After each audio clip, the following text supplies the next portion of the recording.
مواقفه واضحه صريحه جريئه، بلا حسابات، بلا اجندات، بلا توقعات زي ما بيقولوا.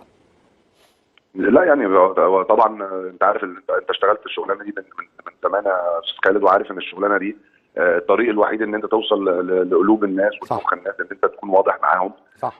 رغم ان انت بتكون في وقت من الاوقات في منافسه مع بعض الزملاء اللي ممكن يكون ما بيكونوش بنفس قدر الصراحه، لكن انا تعهدت على نفسي ان انا لما اشتغل الشغلانه دي ان انا لازم اكون صريح مع المشاهدين اللي بيتابعوني والمتابعين بتوع برامجي. والحمد لله يعني الاسلوب ده والطريقه دي والمدرسه دي هي الحمد لله عملت او بنت جسر من الثقه ما بيني وما بين المشاهدين. ويمكن برضو تاكيدا وعجبني فيك بالاضافه للصراحه ان انت بتروح لمصدر المعلومه، لمصدر الحقيقه، وبتتصل وبتعرف مصدر الحقيقه فين. ويمكن انت انفردت بده عشان على علم بان لعيبه نادي الزمالك والجهاز الفني والطبي والاداري، زي ما شفنا رساله المستشار مرتضى للكابتن عبد الواحد السيد بعدم الذهاب الى مطار القاهره الدولي، يمكن انت صاحب الانفراد في ده من الاعلاميين، وده عن مصدر حقيقه وليس اجتهادا منك. يعني طبعا في الوقت اللي كان مسؤولي الزمالك والمستشار مرتضى منصور بياكدوا ان الزمالك هيعتذر عن مباراه السوبر، البعض حاول ان هو يشكك في المعلومات دي، لكن انا كنت عارف ان المستشار مرتضى منصور عارف كويس جدا ان الموضوع مش موضوع مباراه ولا الموضوع موضوع بطوله، ده صراع بقاء وصراع وجود، كبرياء، وصراع كرامه. صح.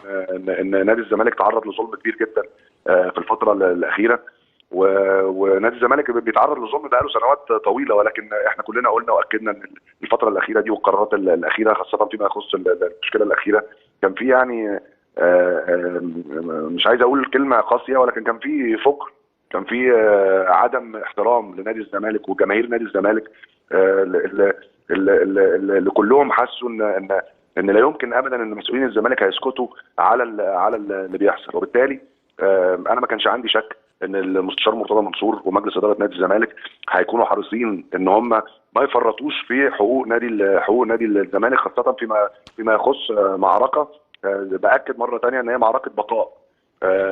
الفرق بين نادي الزمالك وبين اي حد ثاني ان نادي الزمالك عمره ما طلب حق مش حق. نادي الزمالك بيطلب حقه بس، وبيطلب العداله، وبيطلب ان توفير العداله. ليه نادي الزمالك بيعمل كده؟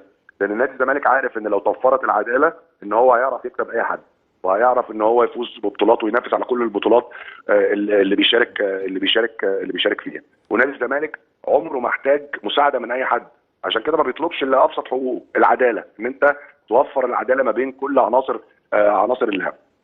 بعيدا عن ميدو، انا سعيد جدا ان كل اولاد نادي الزمالك واقفين ورا النادي، وكل جمهور الزمالك متكاتف، وكل جمهور الزمالك واقف ورا قرارات مجلس اداره النادي. وعلى فكره يمكن الموقف اللي احنا كلنا عايشينه دلوقتي ده موقف نادي الزمالك يمكن ما عاشوش بقاله سنوات طويله. صح. كل الناس اللي بتشجع الزمالك واقفه ورا الزمالك، مفيش بني ادم، حتى الناس المعارضه للمستشار مرتضى منصور، حتى الناس المعارضه للنظام اللي بيدير نادي الزمالك دلوقتي، كلهم حطوا الخلافات على جنب واقفين ورا نادي الزمالك. وانا باكد لك ان المشهد اللي بيعيشه نادي الزمالك دلوقتي مسبب صدمه للبعض، لان هم ما كانوش متوقعين. ومره ثانيه باكد ان ناس كتير كانت بتشكك ان لا الزمالك هيلعب، الزمالك كان نفسه يلعب، الزمالك كان نفسه يشارك، الزمالك كان متاكد وواثق ان هو لو شارك ان هو باذن الله هيكسب الماتش وهيرجع بالكاس. ولكن في شروط واضحه وصريحه للمشاركه في اي بطوله، ان انت توفر العداله، ان يبقى في قانون بيطبق على الجميع. وللاسف يعني لجنه التظلمات ببيانها يعني اللي اصدرته بشان مشكله ايقاف كهرباء ضربت بكل القوانين، ضربت بكل قوانين عرض الحائط. وده كان لازم قدامه ان احنا كلنا ناخد موقف مع بعض. ومره ثانيه انا سعيد جدا ان المستشار مرتضى منصور رغم ان كل الظروف اللي بيمر بيها ورغم كل الصراعات اللي بيتعرض ليها، ان هو واقف على رجله، وان هو بيحارب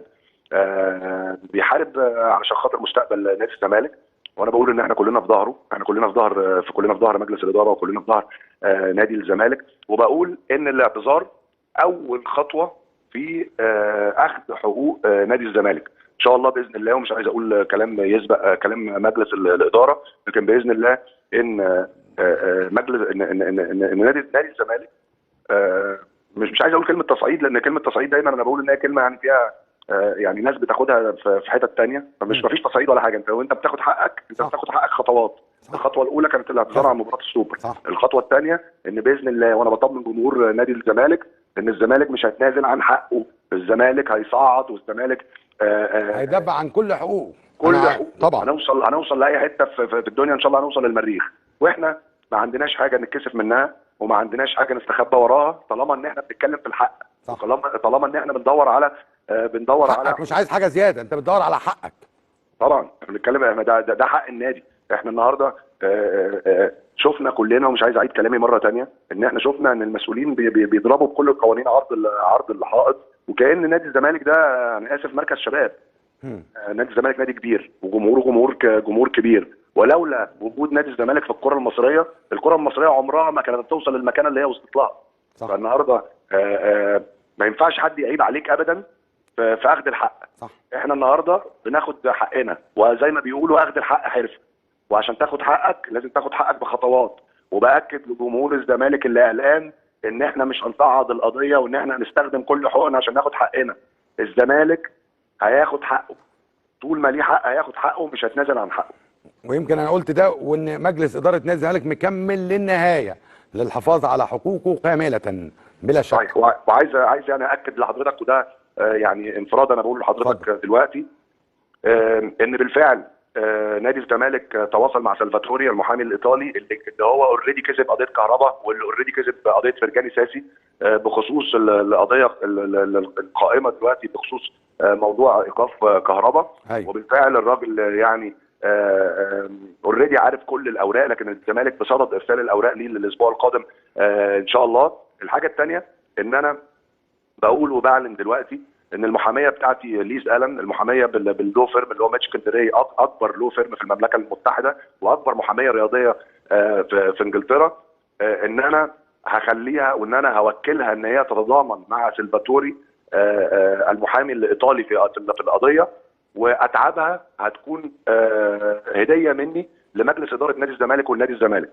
وده اللي احنا، دي الخطوات اللي احنا ان شاء الله هناخدها من اول الاسبوع اللي جاي باذن الله. دايما بتكون يعني ايه، سباق وعلى قدر المسؤوليه طبعا، وزي ما انا قدمته وعن حق وعن استحقاق، ان تشعر ان احمد حسام ميدو راجل مواقف يا خالد. بالظبط، ميدو يظهر دايما رجل المواقف الصريح، والزملكاوي الحقيقي مش مدعي. صح، لان المدعيين احنا عارفينهم بامانه. يعني بامانه انا بشكرك يا ميدو، ولسه قبل ما انت حتى كنت تقول ده انا قلت بشكرك بالنيابه عن جماهير نادي الزمالك، وبشكرك بالنيابه عن مسؤولي نادي الزمالك.